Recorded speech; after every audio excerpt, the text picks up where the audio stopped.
Hello दोस्तों, कैसे हैं आप सभी लोग। स्वागत है आपका अपने YouTube चैनल पर और उम्मीद करता हूं कि आपकी पढ़ाई अच्छे ढंग से चल रही होगी और आप सभी लोग अच्छे से होंगे। तो क्वेश्चन नंबर हम लोग 121 से शुरुआत करेंगे। कह रहा है कि राम सिंह ने अपनी संपत्ति में से आधा भाग अपनी पत्नी को, बाकी बची संपत्ति का आधा भाग अपने पुत्र को तथा शेष संपत्ति का 1/3 अपनी पुत्री को दिया। यदि पुत्री को 1,25,000 रुपए मिले हों तो उसकी सारी संपत्ति का मूल्य कितना था। ठीक है, आप देखो, हम मान लेते हैं कि जो राम सिंह की सारी संपत्ति है वो x रुपए थी, x में p मान लेते हैं, p रुपए थी उसकी सारी संपत्ति ओवरऑल, ठीक, पूरी। तो पत्नी को कितना मिला है, आधा भाग। तो पत्नी को कितना मिल जाएगा, यानी p का आधा, यानी इतना मिल जाएगा पत्नी को। तो शेष क्या बचेगा,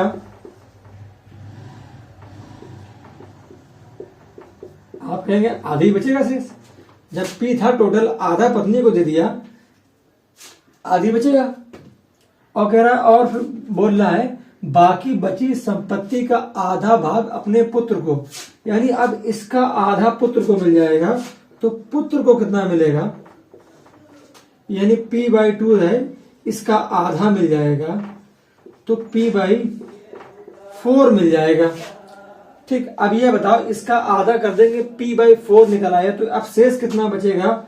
तो आप कहेंगे सर आधा था, आधे से आधा निकल गया तो p/4 ही तो बचा। आप मुझे बताओ कि पहले p/2 था, ठीक, इसका 1/4 यानी कि 1/4 पार्ट का इसका आधा निकाल दिया मान लो, तो p/4 निकल गया। p/2 था, इससे हमने p/4 निकाल दिया, तो एलसीएम कितना आएगा, 4। ठीक, 2 2 जा 4, 2 का मल्टीप्लाई p में करेंगे 2p माइनस का p, यानी कि p/4, यही तो बचेगा। तो अब शेष कितना उसके पास बचा, इतना। इसको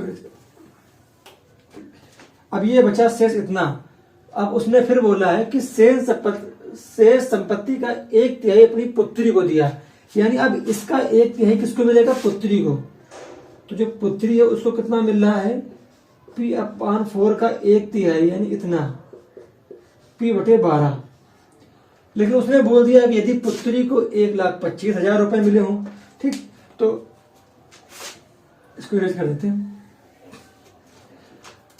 यानी कि हमारे हिसाब से पुत्री को इतना मिल रहा है, बट उसने बोला कि 1,25,000, तो यही p/12 1,25,000 के बराबर हो जाएगा।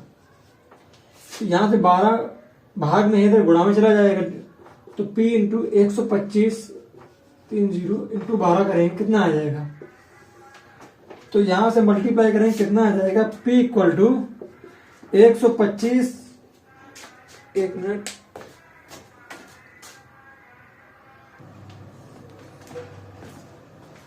हाँ, तो क्वेश्चन यहां तक समझ में आ गया।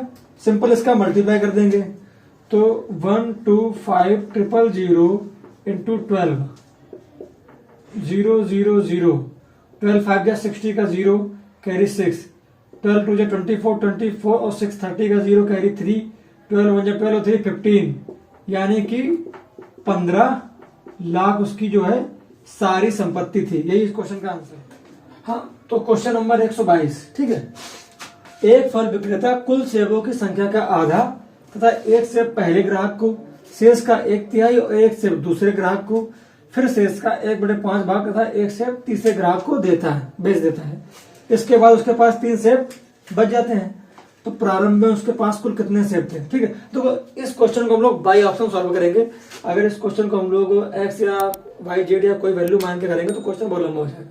ठीक है, तो देखो, अगर हम 15 ऑप्शन लेते हैं कि उसके पास टोटल जो सेब थे शुरुआत में वो 15 थे। ठीक, तो पहले ग्राहक को कितना मिला होगा, आप कहोगे इसका आधा प्लस एक सेब, तो आप बताओ इसका आधा 7.5। 7.5 सेब किसी को मिलता है क्या, यानी एक सेब काटेगा उसका आधा कर देगा किसी सेब को, तो हम लोग इस ऑप्शन से नहीं जाएंगे। ठीक, इसके बाद अगर हम लोग मान लेते हैं कि उसको अगर 20 सेब मिले होते, टोटल सेब उसके पास अगर 20 होते, तो पहले ग्राहक को इसका आधा यानी कि 10 तथा एक सेब और यानी कि पहले ग्राहक कितने सेब मिले होंगे 11। तो अब बचा कितना हमारे पास सेब, आप कहेंगे सर 9 सेब बचा। 20 सेब थे, पहले ग्राहक को 11 मिल गए, तो अब उसके पास बचे 9 शेष। ठीक, तो उसने बोला है कि फिर दूसरे पहले ग्राहक को, ठीक है, शेष का 1/3 था, एक सेब दूसरे ग्राहक को 1/3 और एक सेब, यानी जो दूसरे वाले को मिलेंगे वो कितने मिलेंगे, दूसरे ग्राहक को यानी 9 का 1/3 प्लस एक सेब एक्स्ट्रा यानी कि 3 3 जा 9 यानी कि 4 सेब यानी कि 4 सेब मिल जाएंगे दूसरे ग्राहक को। तो अब शेष कितने सेब बचे, तो आप कहेंगे 20 थे, 11 मिले दूसरे वाले को, तो 9 शेष बच गए। 9 में से 11 मिले पहले वाले को, तो 9 शेष बचे। 9 से 4 सेब मिल गए दूसरे वाले को, तो सेब कितने बचे होंगे अब उसके पास 5। अब तीसरे वाले को क्या मिला है, तीसरे ग्राहक को बोल रहा है कि शेष का 1/5 था एक सेब, यानी इसका 5 का 1/5 और एक सेब तीसरे को यानी कि 1/2 यानी 2 सेब तीसरे वाले ग्राहक को मिल गए। अब सेब उसके पास कितने सेब बचे 3। तो यहां से हमारे पास कितने शेष बच रहे हैं, देखो 5 में से 2 मिल गए तो 3 शेष बचे सेब। ठीक है, 3 शेष सेब बच जाते तो प्रारंभ में कितने सेब थे, प्रारंभ में 20 सेब थे, यानी कि हमने सबको सेब बांट दिए और क्वेश्चन बोला कि उसके बाद 3 सेब बच जाते हैं। इधर हमारे पास भी 3 सेब लास्ट में बच रहे हैं, तो प्रारंभ में कितने सेब रहे होंगे 20। तो ऑप्शन सी इस क्वेश्चन का राइट आंसर है, इसको नोट कर लीजिए। तो क्वेश्चन नंबर 123, एक व्यक्ति को लक्ष्य पर निशाना लगाने के लिए 1 रुपया मिल जाता है तथा निशाना चूकने पर 1 रुपया देना भी पड़ता है। 100 बार निशाना लगाने पर उसे 30 रुपए मिले, तो कितनी बार उसका निशाना चूका। सिंपल सी बात समझाओ कि सही लगाने पर उसको कितने रुपए मिलते हैं 1 रुपये। ठीक, चूकने पर 1 रुपया कट जाता है, यानी कि मिला कितना 0। यानी कि यहां से हमें एक बात समझ में आई कि अगर वो एक बार चूकता है, यानी कि एक बार चूकने पर उसके बाद अगर देखो दोनों बार निशाना सही लगता तो 2 रुपए होते 2 निशाने के। ठीक, लेकिन उसने क्या किया कि वो एक बार निशाना उसका गलत लग गया, तो जो सही वाला रुपया था वो भी उसके पास चला गया, यानी कि उसके पास 0 बचा। तो यहां से देखो एक बार निशाना गलत चूक, मतलब एक बार निशाना चूक जाता है तो वो 2 रुपए पीछे चला जाता है, 2 रुपए कट जाते हैं उसके पीछे, नहीं आपको 2 रुपए कट जाते हैं, सॉरी कट क्या को देना पड़ता है, 2 रुपए देना पड़ जाता है। तो मान लो वो 1 रुपए कट गए, ठीक, 2 रुपए कट गए। अब मुझे बताओ उसने निशाना कितनी बार लगाया 100 बार, उसको रुपए कितने मिले हैं 30, यानी कि वो 70 रुपए उसके जो हैं वो कटे। आप मुझे बताओ 2 रुपए कटते हैं एक बार निशाना चूकने पर, तो 70 रुपए उससे कटे तो उसको 2 से डिवाइड कर दो, तो यानी कि 35। तो वो कितनी बार, यानी कि 35 यानी 35 बार वो निशाना जो है वो चूका होगा। यही इस क्वेश्चन का आंसर कि 35 बार उसका निशाना चूक गया होगा। नोट कर लीजिए इसको।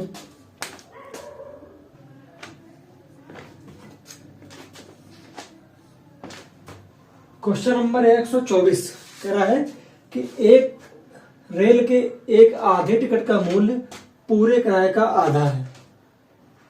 ठीक है, बात सेम तो बात बोली है, किंतु आधे टिकट पर आरक्षण प्रभार पूरे टिकट जितना है। 2 स्टेशनों के बीच एक आरक्षित प्रथम श्रेणी टिकट का मूल्य इतना है तथा एक पूरे और एक आधे प्रथम श्रेणी टिकटों का मूल्य इतना है। आरक्षण प्रभार कितना, यानी कि रिजर्वेशन चार्ज कितना है, हमसे क्वेश्चन में ये पूछा जा रहा है। ठीक है, अगर आप सिंपल से एक बात समझो कि इसने एक बात बोली है कि 2 स्टेशनों के बीच यहां तक जो है सेम बात बोली गई है। देखो, रेल के एक आधे टिकट का मूल्य पूरे किराए का आधा है, बात बिल्कुल सेम है। ठीक, आधे टिकट का मूल्य जो है पूरे किराए का आधा ही होगा, किंतु आधे टिकट पर आरक्षण प्रभार पूरे टिकट जितना है। ये कह रहा है कि चाहे आधी टिकट लो या पूरी टिकट लो, रिजर्वेशन चार्ज जो है वो पूरा ही पड़ेगा। 2 स्टेशनों के बीच एक आरक्षित प्रथम श्रेणी टिकट का मूल्य इतना है, यानी कि 2 स्टेशनों के बीच एक प्रथम श्रेणी का जो मूल्य है वो इतना है, यानी कि ये टिकट का प्राइस प्लस और उस पर ये रिजर्वेशन चार्ज मिला के 525 रुपए हो जाएगा। ठीक, या x इक्वल टू हम लोग बोल लेते हैं ticket price, y equal to आरक्षण प्रभार या रिजर्वेशन चार्ज। ठीक, ये तो हो गया पहला। फिर उसने बोला तथा एक पूरे और एक आधे।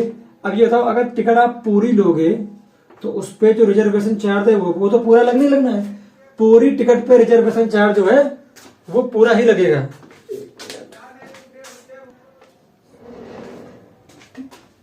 तो यहां तक बात समझ में आई कि तथा एक पूरे टिकट, यानी कि एक पूरी टिकट और एक आधी टिकट है। तो यहां पे उसने बात बोली चाहे आधा टिकट लो या पूरा टिकट लो, जो रिजर्वेशन चार्ज है वो तो आपसे पूरा ही लगेगा। तो पूरी टिकट पर रिजर्वेशन चार्ज पूरा प्लस आधी टिकट, यानी टिकट कितनी है हो गई है, आधी हो गई है, बट उस पर रिजर्वेशन चार्ज तो पूरा ही लगेगा, क्योंकि लिखा है आधे टिकट पर आरक्षण प्रभार पूरे टिकट जितना है, जितना पूरे पे लगेगा उतना आधे पे लगेगा। और ये मिला के तुम्हें दे रखा है 850। अब आप मुझे बताओ, आधी और ये एक मिला के कितना हो गया, 1.5 हो गया, 3/2। तो इसको हम लोग ले सकते हैं x plus x upon 2 plus ये y और ये y मिला के 2y बना देंगे बराबर 850। अगर हम लोग एलसीएम लेंगे तो एलसीएम आ जाएगा 2, क्योंकि इसके नीचे भी 1 होता है, इसके 1 होता है। तो ये हो जाएगा 2x प्लस x प्लस ये हो जाएगा 4y इज इक्वल टू 850। यहां तक बात क्लियर हो गई। तो ये हो जाएगा 3x प्लस 4y बराबर, ये 2 गुणा भाग में इधर गुणा में आ जाएगा, तो कितना हो जाएगा 1700। 850 दूनी कितना हो गया 1700। यानी अब आपके पास एक इक्वेशन ये है, अब आपके पास दूसरी इक्वेशन ये है। हमें क्या पूछा जा रहा है, आरक्षण प्रभार, और वो हमने कितना माना है y को। तो हमें y की वैल्यू बतानी है तो x हटानी पड़ेगी। तो क्या करेंगे हम लोग कि इक्वेशन फर्स्ट में यहाँ पे 3x है, यहाँ पे x है, तो दोनों को सेम बना ले। तो इक्वेशन फर्स्ट में 3 से मल्टीप्लाई कर दो। अरे यार भैया, इक्वेशन फर्स्ट में मल्टीप्लाई कर दो किससे, 3 से। तो ये हो जाएगा 3x प्लस 3y बराबर, इसका 3 टाइम कर लो, कितना हो जाएगा, आप कहेंगे 1575। ठीक, इसमें 3 से मल्टीप्लाई कर दो कि ये आ जाएगा। बाकी इसको तो सेम लिख लो, 3x plus 4y is equal to 1700। अब आप बताओ, घटा देंगे इसको, ये क्योंकि यहाँ प्लस तो ये माइनस, ये साइन प्लस तो ये माइनस हो गया, ये प्लस का तो ये माइनस का हो गया, ये कैंसिल हो गया। अब आप यहां से देखो, 4 से 3 y घट जाएगा तो माइनस का y बचेगा। इधर 1700 से ये घटाएंगे तो माइनस का 125 बचेगा। माइनस से minus cancel, y equal to कितना आ गया 125। तो आरक्षण प्रभार कितना है 125। यही इस क्वेश्चन का आंसर है। हाँ, तो क्वेश्चन नंबर 125 क्या है कि एक टैक्सी जो है कुछ निश्चित राशि, ठीक, कुछ फिक्स अमाउंट है तथा दूरी के समानुपाती राशि लेती है। ठीक, यदि 16 किलोमीटर यात्रा का चार्ज इतना है, 24 किलोमीटर यात्रा का चार्ज इतना है, तो 30 किलोमीटर यात्रा का चार्ज कितना होगा। देखो, एक टैक्सी है, उसमें आप बैठो तो वो आपसे फिक्स अमाउंट तो लेती है, फिर डिस्टेंस के हिसाब से चार्ज और करती है। तो यानी अगर मान लेते हैं कि जो निश्चित राशि है वो मान लेते हैं कि हम x रुपए है, ठीक, और जो दूरी के हिसाब से, तो जो समानुपाती राशि है जो है, समानुपाती जो राशि है वो दूरी के हिसाब से रखती है। तो मान लेते हैं y किलोमीटर के हिसाब से लेती है। हाँ, y किलोमीटर के हिसाब से ले लेती है। अब आप मुझे एक बात बताओ कि 16 किलोमीटर यात्रा का चार्ज जितना है, इस 16 किलोमीटर पर जो निश्चित राशि है वो तो फिक्स होगी, यानी कि निश्चित राशि जो ये फिक्स होगी, और 16 किलोमीटर यात्रा का चार्ज कितना है 156 रुपए। तो ये राशि ये वाली हो गई 16 किलोमीटर वाली, तो इसको 16y लिखते हैं बराबर 156 रुपए। ठीक, क्योंकि यहाँ 16 किलोमीटर रखा है, यहाँ y किलोमीटर रखा, y की जगह 16 रखा है, तो हमने यहाँ x माना है तो यहाँ कोफिशिएंट y मान लेंगे, तो 16y लिख दिया हमने। ठीक, सेम 24 किलोमीटर यात्रा का चार्ज 204 रुपए है, यानी कि इस पे भी निश्चित राशि फिक्स लगेगी। और ये जो 24 किलोमीटर यात्रा का चार्ज है ये कितना है, 204 रुपए है। अगर हम लोग इसको सब्ट्रैक्ट कर देते हैं तो ये तो कैंसिल हो गया, 24 से 16 गया, कितना बचेगा 8 वाई बराबर माइनस का 48 इधर बचेगा, सब्ट्रैक्ट करेंगे 48 ही आएगा, हटा दिया। वाई बराबर कितना निकलेगा 48, भाग गुणा में है, भाग में आ जाएगा। वाई बराबर कितना निकला 6, वाई बराबर 6 निकला। हमें तो ये तो पता चल गया कि जो समानुपाती राशि है वो 6 किलोमीटर के हिसाब से लग रही है, लेकिन हमें निश्चित राशि तो पता चल जाएगा कि वो कितने रुपए निश्चित जो है ले रहा है। तो यहाँ पे अगर हम y की वैल्यू इसमें डाल दें तो यहाँ से x निकल आएगा, आप चाहो तो इसमें भी डाल सकते हो। तो हमने लिखा y equal to 6, put equation first में डाल देंगे इसको, ये इक्वेशन फर्स्ट थी, इसको इक्वेशन सेकंड बोल दिया। y बराबर 6 में डाल दो, x प्लस 1 मिनट रुक गया जरा, ठीक है। अब यहां से देखिए x प्लस 16 इंटू वाई की जगह ये 6 डाल दें, 6 बराबर 156, तो x प्लस 16 चक्का 96 बराबर 156, ये 156 प्लस का इधर आ जाएगा माइनस में हो जाएगा, x बराबर 156 माइनस का 96, तो x बराबर कितना आ जाएगा 60, यानी 60 रुपए जो है वो उसके फिक्स चार्ज जो है लग रहे होंगे। अब उसने पूछा है कि 30 किलोमीटर यात्रा का चार्ज कितना होगा, आप बताओ 30 किलोमीटर पर जो है, यानी कि इसमें फिक्स अमाउंट प्लस 30 किलोमीटर ये वाला, कि चार्ज कितना होगा, हमसे यहाँ की वैल्यू पूछी है।